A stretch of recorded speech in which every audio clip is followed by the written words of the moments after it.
Welcome to English for Everyday Life. Today we're covering workplace meetings, an essential professional skill.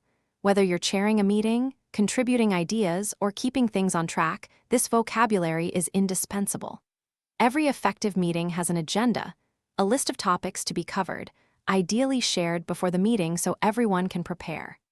Common agenda items include reviewing the minutes, the written record from the last meeting discussing updates, and any other business, often abbreviated to AOB. When you arrive at a meeting, the chair, the person running it, will usually open with, "Good morning, everyone. Shall we make a start?" Let's begin with a quick review of the minutes from last time. Does everyone agree they are an accurate record? Contributing to a meeting requires specific phrases.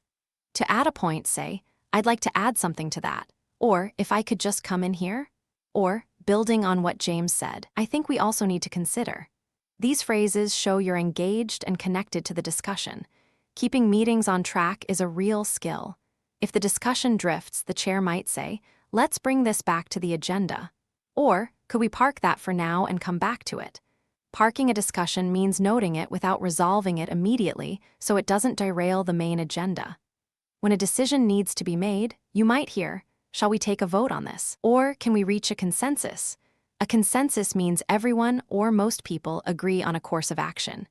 Action points are one of the most important outcomes of any meeting. An action point is a specific task with a named owner and a deadline. At the end of a meeting, the chair will usually run through them. So, to summarize, Sarah will draft the proposal by Friday. James will follow up with the client by Wednesday. Does that reflect what we agreed? Today we covered agenda setting, contributing, managing discussions, decision-making, and action points. Meetings run better with the right language. See you next time.